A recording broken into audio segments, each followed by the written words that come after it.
Good morning, everybody. Hamjambo. But you can take your seats.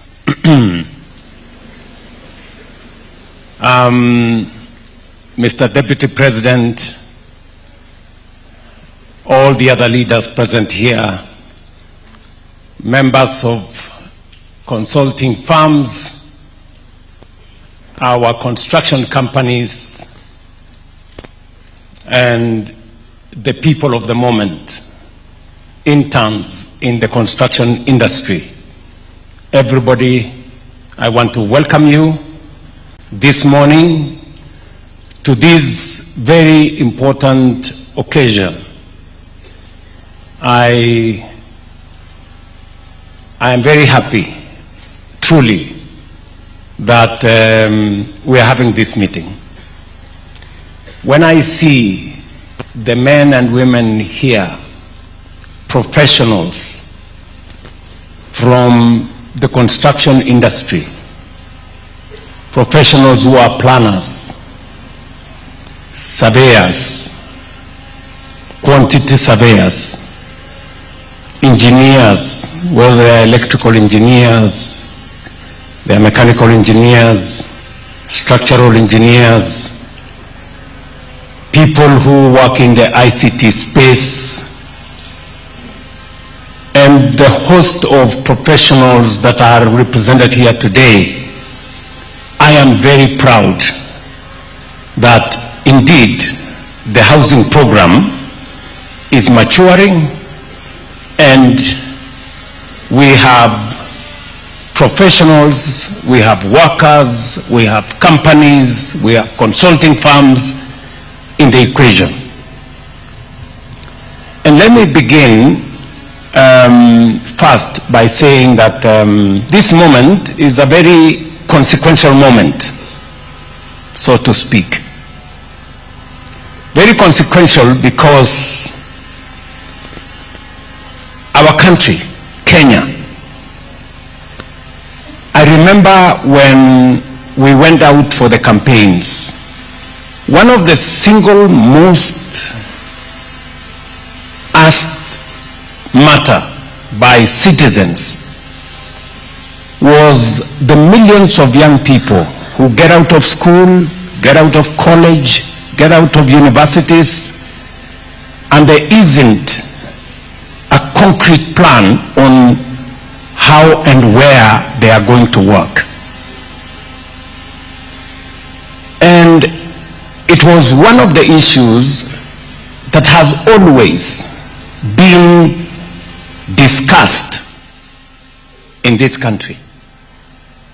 And therefore, we set out to have a conversation. And we set out to have a plan.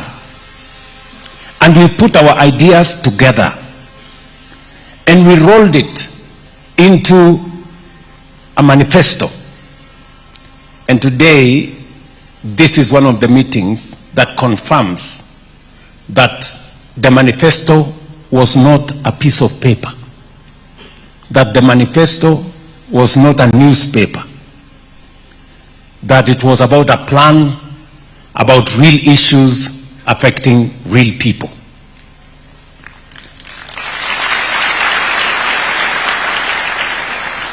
My very able deputy has told you that we had to set the base.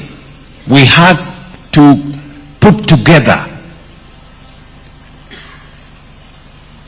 the foundation upon which we were going to run all our other programs. And that foundation was the soundness of our economy.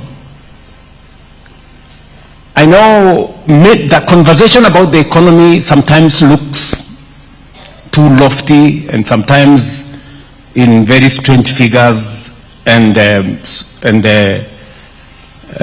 language about inflation, about GDP, and all the other things. But let me just put it simply, that we had a very serious challenge as a country in 2022.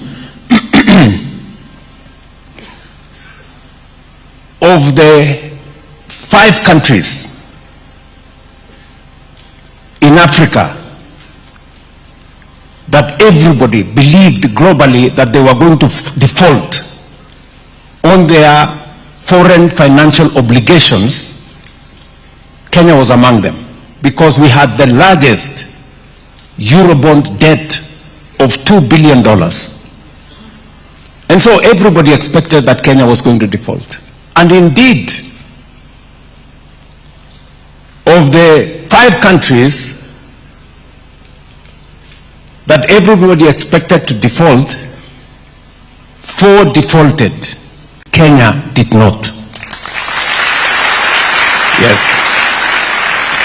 And I say so proudly because it is us, the people of Kenya.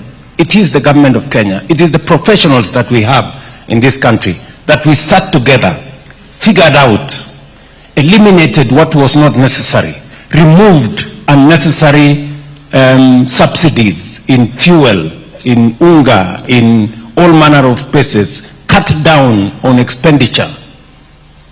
I remember we had to reduce the budget. We went to parliament.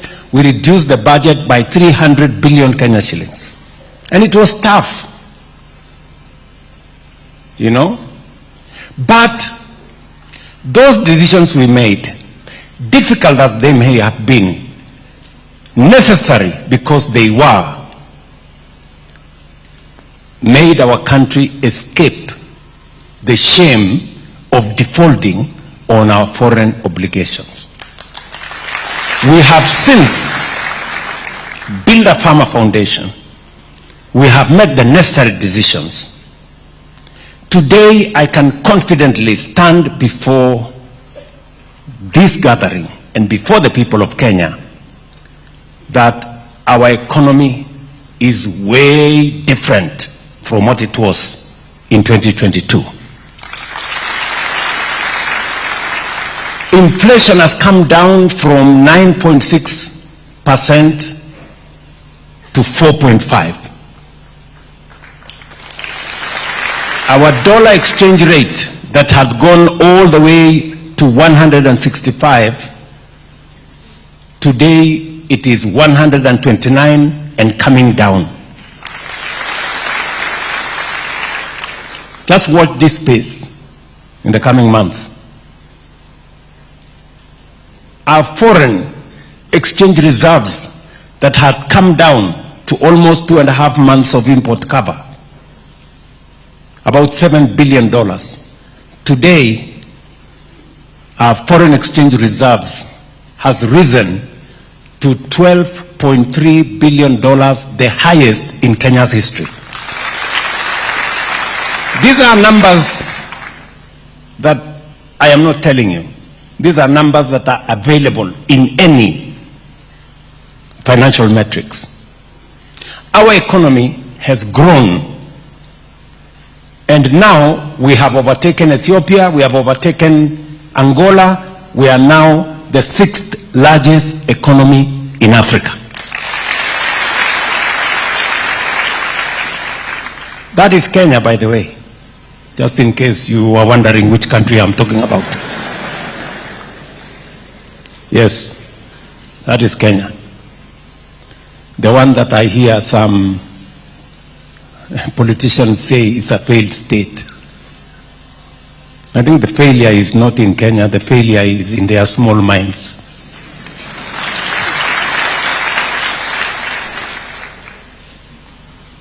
And upon that foundation, we have built the rest of the plan. We have built the rest of the plan. And because I am talking to interns, I am talking to people who've just gotten out of college, out of university. We all know that any country that has made any meaningful development, they have done so by building their human capital. Education is significant. And that is why today, as I talk to these interns, we are giving them an opportunity for you to go and experience in live infrastructure projects, not in simulated environments, in life what you have learned, and to sharpen the skills that you have learned, and to actualize some of the things that you learned in classroom. We have also equally rolled out a whole plan on how to make our education relevant to the requirements of today and the future. We have increased the budget by significant amount from $500 billion in 2022. This year, these members of parliament will tell you, we have a budget of $702 billion for our education sector. Why are we doing that? Because education is important. I see some people try to talk about education. And I want to tell them, in 2022, we had huge challenges in the education sector. We had a chronic shortage of teachers. We had a chronic shortage of classrooms. 21 of our universities were technically insolvent because of funding challenges. Most of our TVETs had serious problems because of funding. I stand here today to tell you that we have sorted out all those issues. Number one, we have hired, as of this January, 100,000 teachers in the last 3 years. No other administration in Kenya's history has done so. We have built 23,000 classrooms. And we have provided resources under our new student-centered model that does not give money to a university.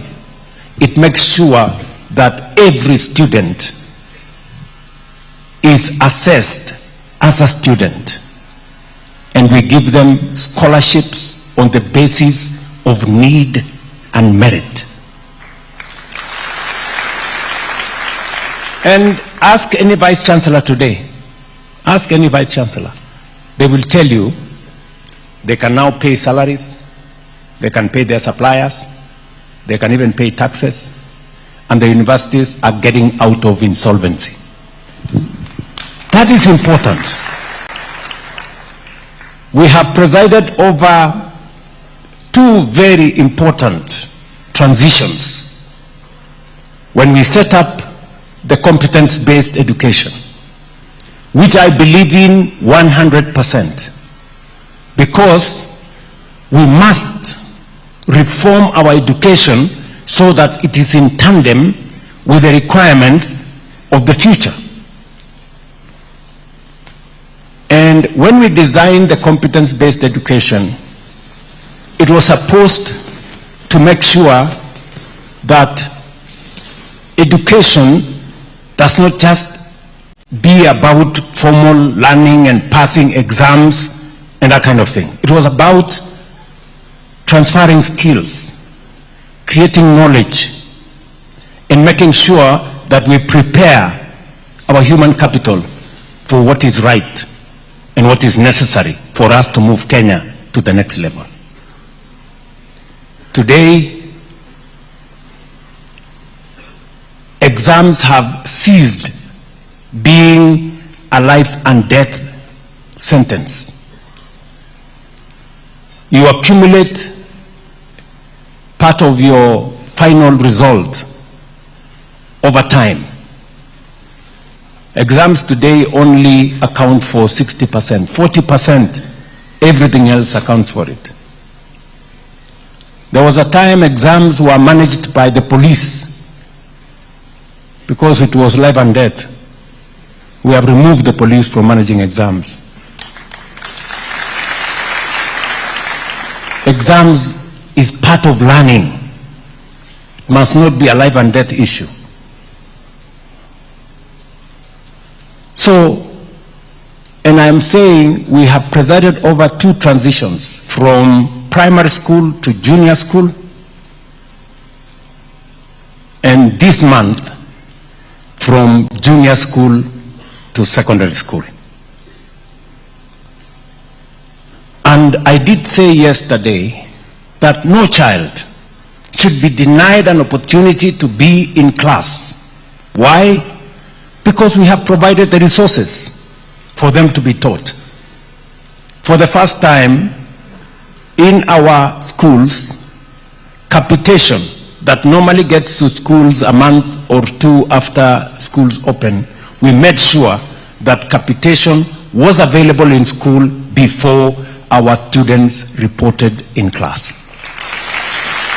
And we provided the highest amount, 44 billion.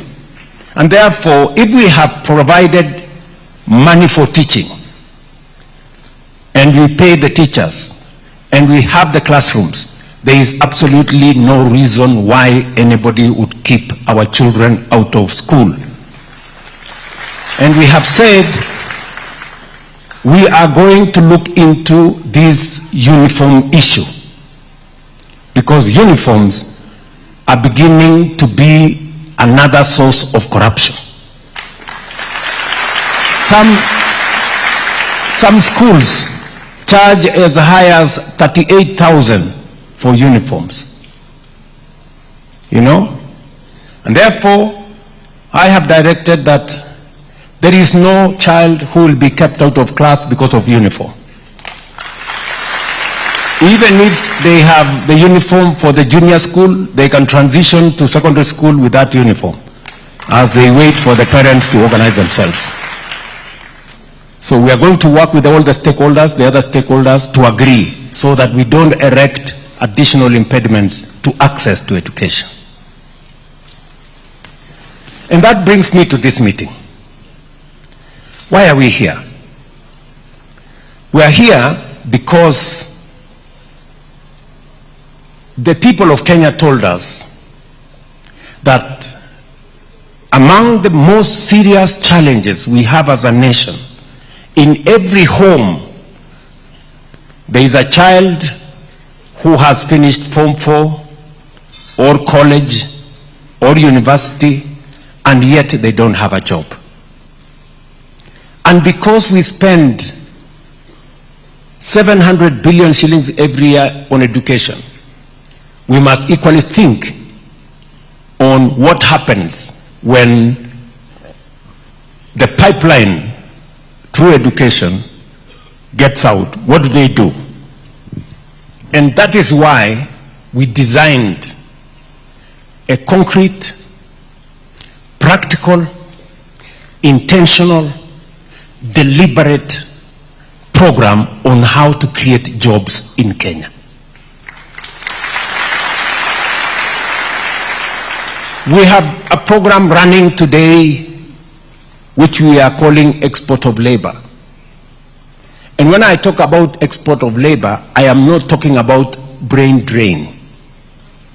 I am talking about Kenyans who go to work abroad for 2-3 years, gain a different experience, and bring it back home and use it to develop our own country.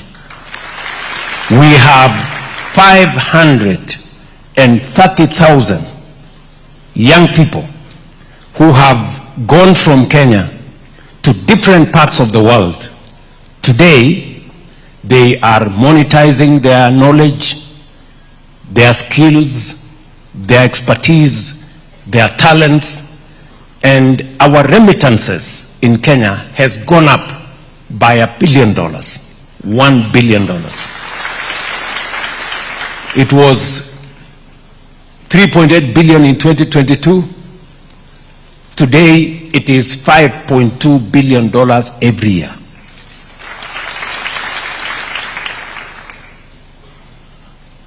We have a whole ecosystem that we are building in what we call the digital jobs space. We have spreading our fiber optic across Kenya. We've done 30,000 kilometers. We want to do 100,000 kilometers. We've gotten better engagement with business process outsourcing companies. Teleperformance, for example, the largest BPO in the world, has set up office in Kenya. CCI and other companies in the BPO space are engaging Kenyans, working in foreign companies, but working from Kenya. We have ICT hubs that we are building around the country. We have Jitume centers that are rolled out around the country. In every TVET, we have made sure that there is an ICT hub. And today we have 300,000 Kenyans working in the digital space, earning money in dollars and working from home in foreign companies. Deliberate, intentional. And then we have public infrastructure. And that's why we are here today. Public infrastructure. And let me tell you, creating opportunities for employment using public infrastructure is not a new invention. You know? It is what is tested and tried globally.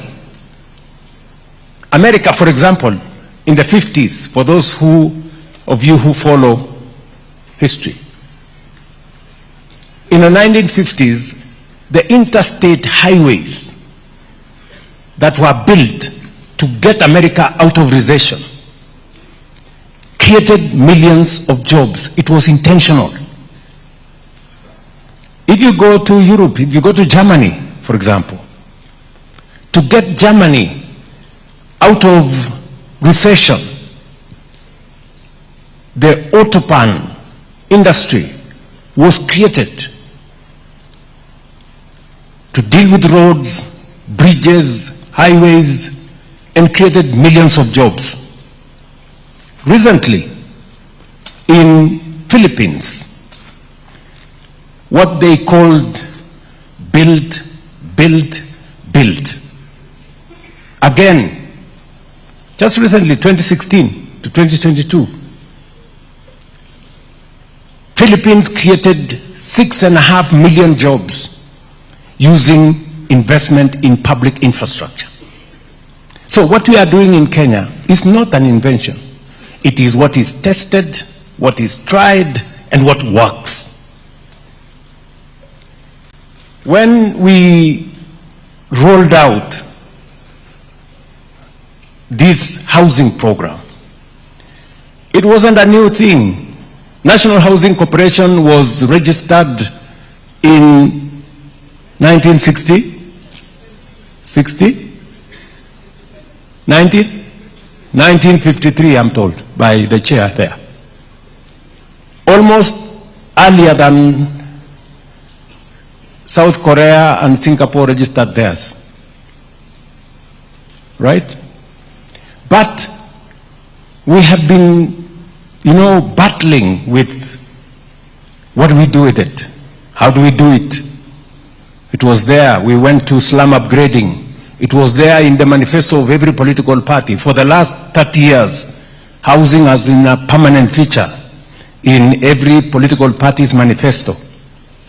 In fact, in the last election, housing was in the manifesto of Kenya Kwanza and was in the manifesto of Azimio. Right?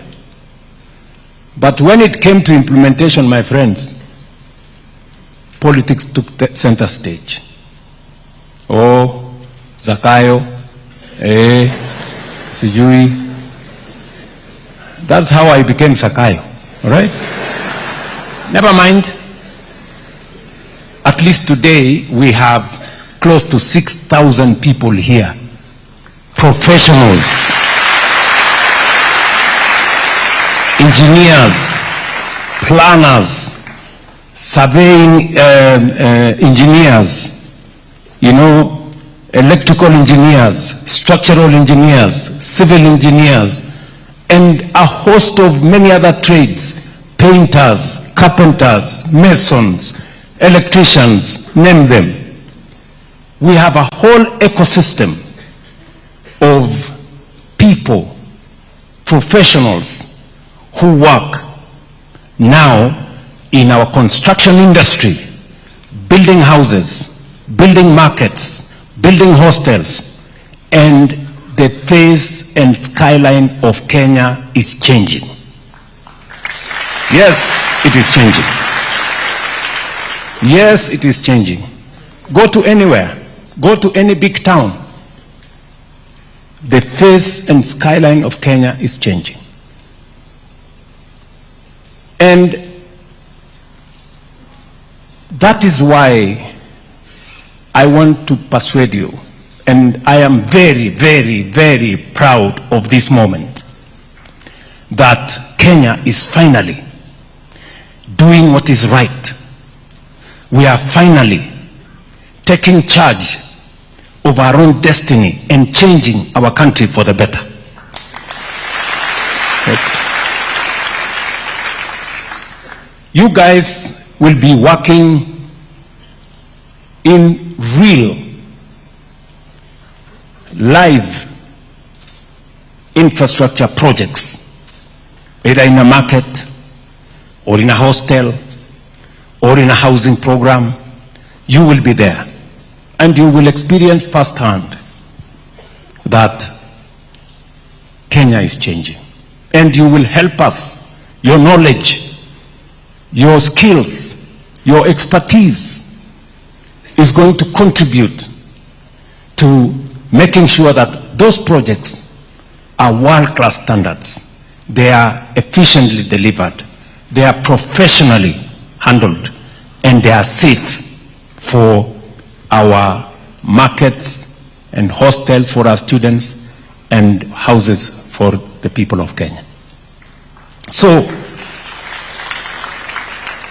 I am really, really proud of this moment, that we finally are believing in ourselves.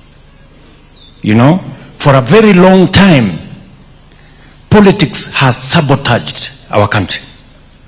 Negativity, believing in others more than we believe in ourselves, and speaking negative things about our country, believing that nothing can happen. You know, I've come a long way. Many people were saying, oh, this gentleman is lying to us. Oh, fertilizer was 7,000, he's saying he's lying to us. Today is 2,500, it's real. Oh, he was going to hire teachers. We have hired 100,000 teachers, it is real. Oh, so SHA is real. 28 million people are registered today in SHA, and SHA is working. Oh, I don't know. The economy is not telling us the truth. Today, the numbers don't lie. Oh, affordable, this housing fund is a slush fund. They are going to steal all the money. Oh, you know, William Ruto is the one supplying cement. I don't know, he's supplying steel. Nonsense. Today, the houses are there. They are staring at these people. Stubborn, as always. So, good people, let us believe in ourselves. Let's believe in our country as we believe in God, because this country is going to be changed by us. And therefore, I charge you, young people. I say so because I'm old enough to be your father. Many of you are what? 30? Less? Yeah. Anybody who is below 35 is old enough to be my child. So, I want to charge you. The housing program today, we have signed contracts for 600 billion. How much? And this is our money. We didn't borrow it from the IMF. We didn't go to the World Bank. We didn't go nowhere. This is our money. We are using our money. We are engaging our companies, Kenyan companies. We are engaging Kenya's consulting firms, professionals. We are using our raw materials, and the young people of Kenya, including the interns who are here, are at it, transforming our nation. It tells you there is nothing that we cannot do if we believe in ourselves and if we provide the right leadership. If I was a coward, this project would not have happened. Vile wananipigia makelele hapo, Zakayo, maandamano, nini. This project would not be there. We would not be having this conversation with these many young people. So, let me ask you, as I finish, and to thank many people who believed in Kenya. Many public servants, public officers, working Kenyans who contributed to the housing fund. They are the heroes of this program. They are the ones who have made this program what it is. And I want to encourage them that every cent that they have contributed to the housing fund, I take full responsibility that it must be put to good use, and it must develop the houses, the markets, the hostels, money that was meant for it. I must thank our professionals, consulting firms. They are great patriots. Wapigie makofi. I know I haven't had a moment to say this, but I will say it again.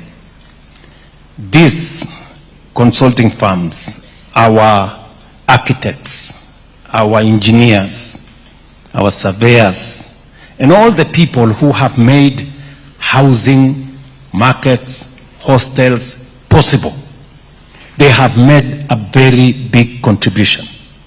Just imagine, their fees ordinarily would be anywhere between 8% and 12, 13, 14%. Ordinarily, that's what their fees is supposed to be. I called these people. Jennifer was there, right? We sat in a room there called number 6. And I told them, listen, you know, this is our country. Let's believe in ourselves. You people, you do one house here, one house there, one block of flat there. We want to give you scale. Let us negotiate the fees. Do you know how much we pay them today? Instead of 14% or 10%, we only pay them 2%. And they have done a wonderful job. Wapigie makofi. They've done a wonderful job. When I write my book, finally, about this housing, these consulting firms will have 2 chapters. They have made a huge contribution. I recognize that. I really do. I recognize that. That you believed in this country, and you said, we also want to make a contribution as professionals. And today, as I roll out this program of interns, we are going to pay a small stipend to these interns. Yeah? And I want to say, as we pay a small stipend to these interns to be in, to help, for them to learn and help us supervise the sites, they will be working under the consulting firms. They will be literally part of your labor force. So we have consulted I did ask the ministry to give me some numbers, and we have agreed that for the sacrifice you have shown as consulting firms, we are going to increase what we are paying you from 2% to 3%.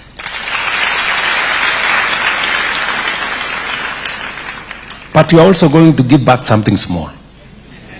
These people, these young people, we are paying them a small stipend from our side. Consider also to pay them a small stipend. Small.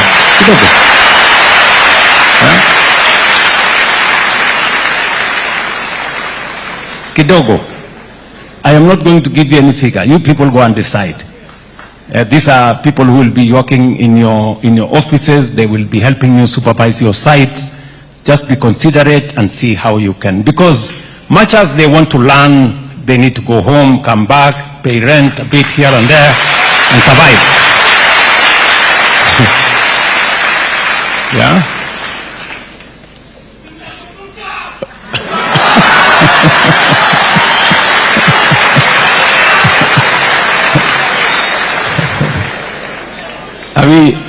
Are we together? So let me say this, you know, I really must thank these people. Let me also, you know, thank our contractors. You know, when we say that we believe in ourselves, I did ask the ministry when we rolled out this program. It would have been easy for us to bring in the Chinese and tell them, okay, you know, that you have the muscle, you can build for us faster, blah, blah, blah. But we said, this program must also provide an opportunity for us to grow Kenyan construction companies. This is also their moment. As we believe in ourselves, we must also believe in them. And I must congratulate Kenyan construction companies. 95% of those companies have been exceptional. They've done their job well.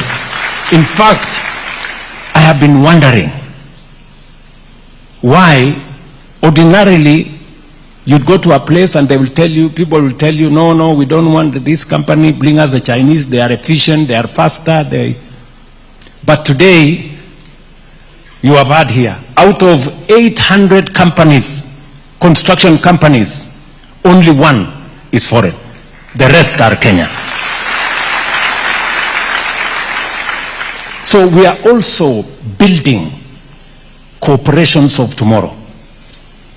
These construction companies we are building here today, tomorrow they are going to work in the region and they are going to work globally. And so are the consulting firms. The consulting firms will have behind them a track record of what they have done.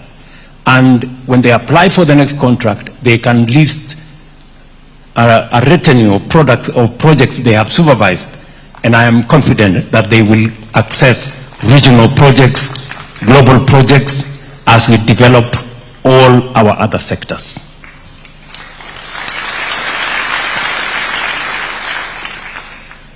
Let me conclude by saying this. The construction industry that I speak to here today is just 2 years old. We have 240,000 housing projects, some towards completion, some halfway, some in different categories. We have 400 modern markets being built across Kenya. We have hostels for 182,000 students in universities, TVETs, Kenya Medical Training Centers, and in other colleges under construction. As I have told you, we have contracts of 600 billion Kenya shillings. We have 500,000 Kenyans working. We have professionals from different fields working, and this program is just started. It's just started. we are going to be here in this construction space for the next 25 to 30 years. So, prepare yourselves. Yeah? Mujipange. And for you guys, this is a launch pad. It is not a stopgap. This is internship. Do you understand what I'm saying? It depends on what you do with this moment. It depends on what you do with this moment. This moment, the opportunity you have to be an intern will make you either the next professional, to work in the next consulting firm, to start your own. The future is yours to decide what you do with this moment. All right? I was told the dream is free, the hustle is not.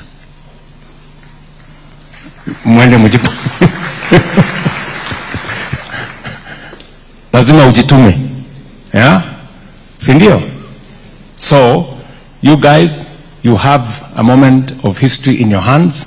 All of us as a country, we have a moment of history in our hands.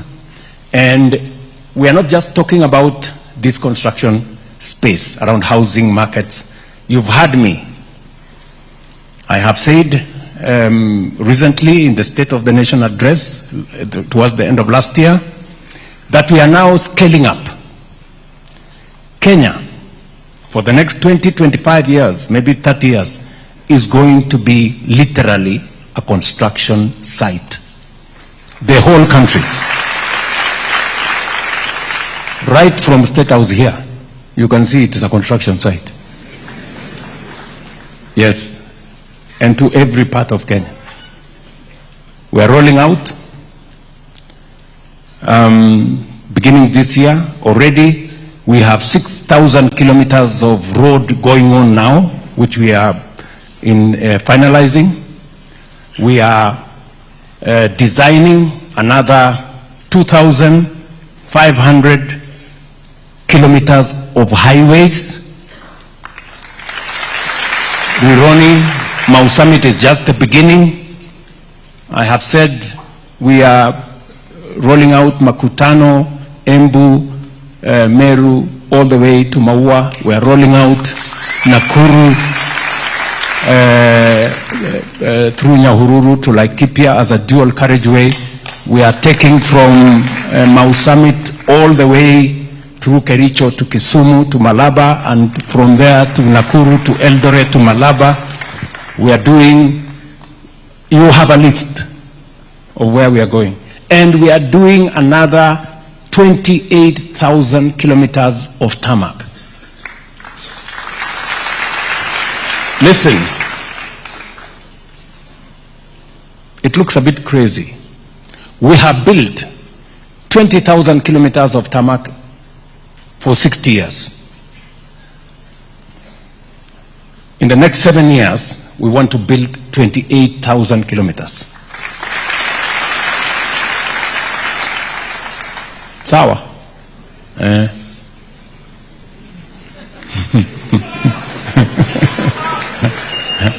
it's going to happen, just in, as you see, in our lifetime. Up to 7 years, in the other, we're going to do it. We must do another, and I'm talking about construction to get our country moving. We're going to do, as I have said, 50 new mega dams, 200 medium-sized dams, and thousands of small dams across the country. We're going to do another 10,000 megawatts of energy. And for your information, we have the money to do it. Yes. Tuko na pesa ya kufanya hiyo kazi. Mnanielewa? I know you don't believe me. We have the money to do it. Pesa is not the problem. The people, these professionals is not the problem. Look at these companies. Many people, if you told them we are going to build all these houses, wangekuuliza iko wapi kampuni ya kufanya hii kazi. Today, we have 800 companies, Kenyan companies, doing this job. Hakuna mtu tumeenda kutoka Ulaya kuja afanye. They have signed 600 billion shillings of projects and they are doing them. Hiyo high rise yote mnaona dunia hii yote. If you go to Kisumu, go to Migori, go to Kakamega, go to Bungoma, come to Eldoret, come to Nakuru, Thika, wherever, all those houses are built by Kenyan companies. We have what it takes to transform our country. And we have started the process of raising the money to do it. I said 5 trillion. Yes, we have the means to raise 5 trillion. Na itachelewa, by next year we will have raised all the 5 trillion. Na Kenya itasonga mbele. Sawa. This is not about politics. This is not about the next election. This is about transforming Kenya.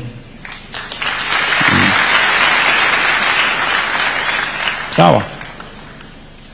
You know, and I want to ask some politicians. The other day, we all agreed that divesting, privatization is a prudent way of raising resources. When we went to the market, today we are in the market on the Kenya Pipeline IPO. Is going to democratize the ownership of a public asset like Kenya Pipeline. Today, you as an intern, you can buy shares in Kenya Pipeline. And I want to ask you, I want to ask every Kenyan, with only 900 shillings, you can buy 100 shares of Kenya Pipeline. And you can continue and buy more and buy more and buy more. Let us all own a piece of the good that we have built together. But you will hear some people saying, why are you doing this? This is wrong. The same people who told us, who agreed with us, let's do it. We're saying we're divesting a portion of Safaricom to raise money. They tell us, oh, who negotiated? Where is the committee that negotiated for the price of the shares? Really? Any public listed company, the tested, proven, transparent valuation is done by the capital markets. It's done at the exchange. It's not done in boardrooms or by committees. So I want to tell those people who are giving us lectures about what we are doing with the IPO on Kenya Pipeline or Safaricom, they should spare us their political conmanship and intellectual deceit. We don't need it. We want to move the country forward. In the next 1 month, we are going to raise 110 billion shillings with the Safaricom, with the Kenya Pipeline IPO. We're going to raise another 240 billion, maybe, or thereabout, with the divestiture from Safaricom. That is 350 billion Kenya shillings. With 350 billion, we are going to leverage, and we will have between 3.5 and 4 trillion shillings to be able to run all our projects. Akili.